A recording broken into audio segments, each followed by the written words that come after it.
महाराज जी, भगवान की भक्ति करते हैं तो बहुत ही अच्छे भाव प्रकट होते हैं और आंखों से आंसू भी आने लगते हैं। मन बहुत रोता है। भक्ति करते करते सभी बुरी आदतें छूट गई, जैसे मदिरा, सिगरेट, अंडा सब छूट गया। पर इस शरीर से वासना खत्म नहीं हो रही, जिससे बहुत हाँ, मुझे कष्ट होता है ये और भक्ति बहुत में बाधा आती ये है। बहुत ऊंचे तक जाती है। जो काम वासना है ना, ये छोटी मोटी हस्ती नहीं है, बहुत बड़ा शत्रु है। ये बहुत ऊंचाई तक रहता है, बहुत वर्षों तक रहता है। जब तक भगवान का साक्षात्कार ना हो जाए तब तक ये रहता है। मतलब बहुत अच्छी साधना 20-50 वर्ष होने पर भी ये नष्ट नहीं होता, सूक्ष्म रहता है, तरंग की तरह। पर भगवान का दर्शन होते ही ये खत्म हो जाता है। जब तक दर्शन नहीं होता तब तक विश्वास न करे। चाहे 20 वर्ष का ब्रह्मचारी हो, 50 वर्ष से संयम से चलाओ, ये भ्रष्ट कर देगा। ये काम बहुत बड़ा शत्रु है और ये भगवत बल से संपन्न है, साधारण नहीं है। भगवान श्री कृष्ण के पुत्र के रूप में जन्मा है। प्रद्युम्न जी कामावतार है ना, तो हाँ, तो भगवत स्वरूप है। ये काम तब तक रहता है, बस सावधान रहना इससे। ये कोई छोटी मोटी हस्ती नहीं कि साल 2 साल भक्ति करो और ये भाग जाएगा। ले पास ही रहेगा आपके, और जब तक भगवत साक्षात्कार नहीं होगा तब तक ये बना रहेगा। इसलिए डरना नहीं, ये आपको भ्रष्ट नहीं करेगा, ये आपको सहयोग करेगा। ये डरा डरा के आपको भगवान की शरण में पहुंचाएगा। जैसे छोटा बच्चा घर के बाहर खेल रहा हो, पर कोई भय आ जाए तो माँ की तरफ दौड़ता है ना, ऐसे भक्त का एक आश्रय तो भगवान रहते हैं। जब कामादि विकार सताएं तो भगवान को पुकारो, हे प्रभु हमारी रक्षा करो।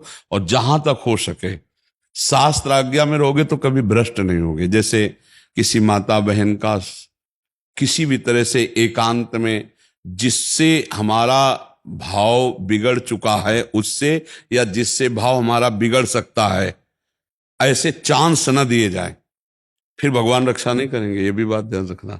जैसे हमारा जिससे भाव बिगड़ चुका है, हमारा संबंध पहले गलत रहा है, और उससे हमारा एकांतिक मिलन हो जाए तो हमारा गलत क्रिया हो जाएगी। या हमें लगता है कि इससे भाव संबंध बिगड़ सकता है, तो अपने आप कड़ुआ स्वभाव रखकर दूरी हटाओ, दूरी बनाओ। संगम त्यजेत मिथुन व्रतिनाम मुमुक्षु सर्वात्मना न विसृजेत बहिरेंद्रियाणि। माया भेजेगी आपके पास।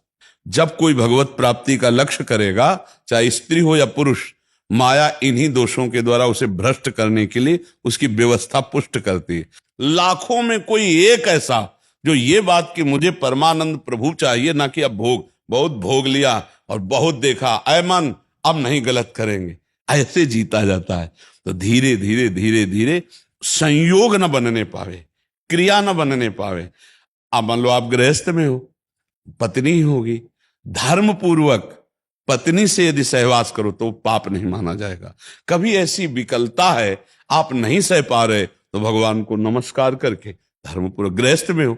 लेकिन पराई माता बहन का अवसर भी आवे तो भी नहीं, तो भी ये बस ये कि आप हम प्राण त्याग सकते, लेकिन हम गलत आचरण नहीं कर सकते। नहीं, बहुत बार प्रभु ऐसा हुआ। हाँ, पर मुझे ऐसा अंदर से आवाज आया, नहीं भगवान परीक्षा ले रहा है। हाँ, यही बात रखना चाहिए, यही बात। अलग अलग तरह से लालच दे रहा है कि ये करेगा या नहीं करेगा, देखता हूं मैं। हाँ, तो उस समय भगवान की यही बात अगर दिमाग में रखोगे कि मेरी परीक्षा हो रही तो आप पास हो जाओगे, फेल नहीं होगा। अगर आपने ये सोचा कि यार बढ़िया जुगाड़ बन गया है, खान पान व्यवस्था, जो भी भोग सामग्री, भगवान तो मिल ही जाएंगे, चलो इसे भोग लेते, बस फिर गया, फिर मिट्टिया मिट हो।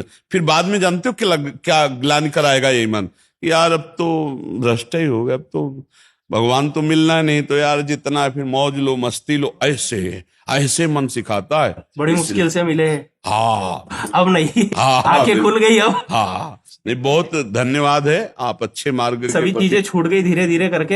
ये रह गई थी, 8-10 महीना हो गया है। बहुत भगवान से विनती करता हूँ, प्रार्थना करता हूँ, चले जाए चले जाए चले जाए। बट अभी थोड़े टाइम पहले पत्नी भी खूब रो रही थी, नहीं मुझे वृंदावन धाम चलो, धाम चलो। क्या मालूम राधा रानी ने सुन ली, इधर का प्लान बना लिया, आ गए, आपके दर्शन भी हो गए, सब हो गए। बस ये बात ध्यान रखना कि इस मार्ग में चलने वाले को गिराने के लिए माया प्रश्न रखती है सामने।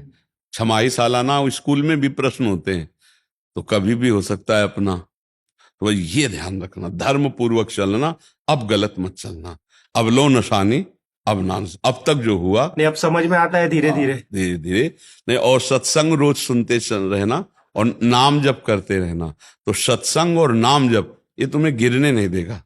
ये तुम्हारे सत्संग सुनो ना, तो जैसे रोज तलवार को पैनी करो, ऐसे ज्ञान की तलवार पैनी होती रोज साधन को हरि भजन है कै सत्संग सहाय। अगर संत महापुरुषों के वचन सुनते रहें और नाम जप करते रहें तो हम फिर गिरेंगे नहीं, बस चलें वैसे जैसे संत जन कह रहे हैं। जहां लग रहा है कि यहां गिर सकते हैं वहां संयोग ही ना बैठने दे, दूरी बना के रखे, पक्का समझो।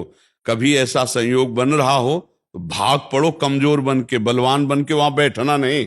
बैठ गए तो गए, देर नहीं लगती, ये बहुत बलवान है। और अगर कमजोर बन के भाग गए तो बच गए। इसमें भागना ही है, उससे लड़ नहीं सकता कोई। एक बार भगवान व्यास देव जी ने एक श्लोक लिखा कि बलवान इंद्रिय ग्रामो विद्वानम अपि करसति। इंद्रियां बड़ी बलवान है जो बड़े बड़े विद्वानों को भी खींचकर भ्रष्ट कर देती है। इसलिए एकांत में अपनी बहन के पास बहुत समय तक नहीं रहना चाहिए, अपनी बेटी के पास भी बहुत समय तक नहीं रहना चाहिए, और पुत्र जवान हो तो एक सैया पे एकांत में मां को भी नहीं लेटना चाहिए।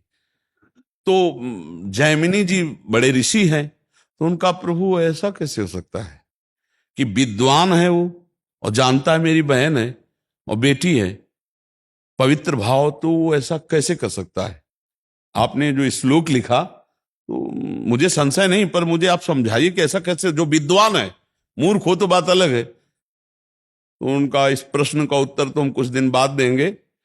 हमें याद आ गया, हमको बद्री नारायण वाले आश्रम में जाना है।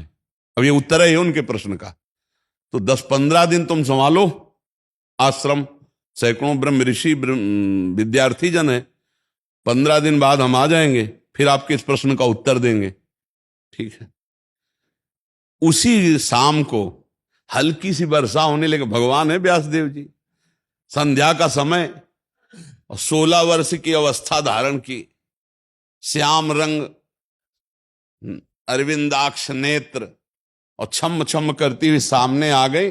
और गंगा स्नान करके सब ऋषि जन ऐसे जा रहे थे, सब ऐसे।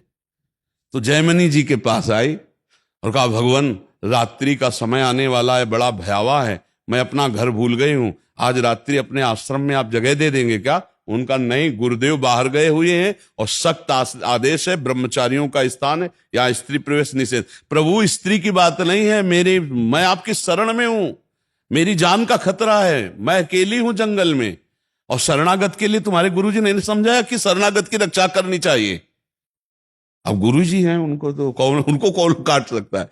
जैमिनी जी ने कहा, बात तो तुम्हारी सही है कि तुम्हारा स्त्री शरीर है, अभी देखा नहीं, स्त्री शरीर है और गुरु जी है नहीं, और तुम्हारी रक्षा भी अच्छा, ऐसा कर सकते हैं कि हम अपने आश्रम में एक झोपड़ी खप रहला था, उसमें अलग आपको दे देंगे, दरवाजा लगा, बंद कर, मैं भी कहूं तो दरवाजा रात्रि में मत खोलना, सुबह निकल जाना। तो उनका, जैसी आपकी आज्ञा, मेरी रक्षा हो जाएगी, चलो दूर चलो, और वो कुटिया है, जाओ दरवाजा अंदर बंद कर लो जाकर, यहां सब ब्रह्मचारी रहते हैं। अब जाके जो संध्या वंदन करके ध्यानस्थ हुए, फिर दिमाग में आया कि हमने पूछा नहीं कि तुम रात्रि में अकेले कैसे फंस गई, आखिरकार हो कौन, कहां से आई हो, तुम्हारा ब्याह हुआ है कि नहीं हुआ है, विविध प्रकार का उसी का चिंतन होने लगा। तो ध्यायतो विषयान पुंसात संगास्तेषु उपजायते, संगात संजायते कामः, कामात् क्रोधो विजायते, क्रोधात् भवत् सम्मोहा, सम्मोहा स्मृति विभ्रमा, स्मृति भ्रंशात् बुद्धिनाशो, बुद्धिनाशात् प्रणश। पहला रोग शुरू हो गया, ध्यान। जहां प्रभु का ध्यान होना था वहां तो चरण देखे थे बड़े ही सुंदर, उनका मुख कितना सुंदर होगा। अब गए, अब इतना सब करते हुए रात्रि तो हो ही गई थी, दरवाजा खटखटाया, तो उन्होंने कहा दरवाजा तो नहीं खुलेगा। बोले मैं जैमिनी जी हूं। बोले नहीं, जैमिनी जी ने मना किया है कि सुबह नहीं खुलेगा दरवाजा।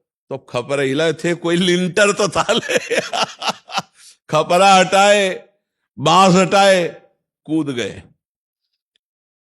देखा तो वो सुंदर रूप, क्योंकि भगवान ने धारण किया था, श्याम रंग, छटा छा रही थी एकदम, इंद्रनीलमणि कांति, नौ यौवन अवस्था, देख के मुग्ध हो गए।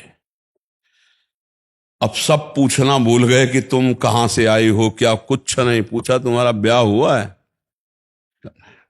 नहीं। तो तुम ब्याह कर सकती हो?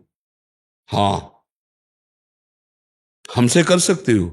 बोले आप जैसा ऋषि मिले तो फिर क्या कहना, ब्याह तो कर ही लेगी। तो उनका फिर ब्याह कर लो हमसे। तो उनका शर्त है, जहां आप स्नान करने गए थे वहां काली जी का मंदिर है, वहां तक अपना मुंह काला करो, हमें पीठ में बैठा लो और वहां तक ले चलो, फिर वो आम जयमाला डाल देंगी तुम्हारे। तो सोचा अंधेरे का मामला है, बोले ठीक है। काम कितना प्रबल होता है, मुंह काला किया, पीठ में बैठा ला, घुटने के बल चले। जब वहां पहुंचे तो 2 थप्पड़ मारे। तब उन्होंने देखा तो भगवान भगवान व्यास देव जी ने कहा श्लोक गलत है कि सही? बोले गुरुदेव सही है, क्योंकि इतने बड़े विद्वान जैमिनी ऋषि, तो बोले तुम्हारे लिए तो संपूर्ण जगत जननी के भाव में देखो या बेटी के भाव में देखो या बहन के भाव में देखो, तुम्हारा भाव क्यों बदल गया? इस श्लोक में लिखा है कि गलत है कि? बोले गुरुदेव पक्का सही, अब कभी जुड़ रहा। तो ये बात है कि बड़े बड़े विद्वानों की बुद्धि एकांत में संयोग प्राप्त करने के लिए भ्रष्ट हो जाती है, इसलिए बचना चाहिए, शास्त्राज्ञा से चलना चाहिए।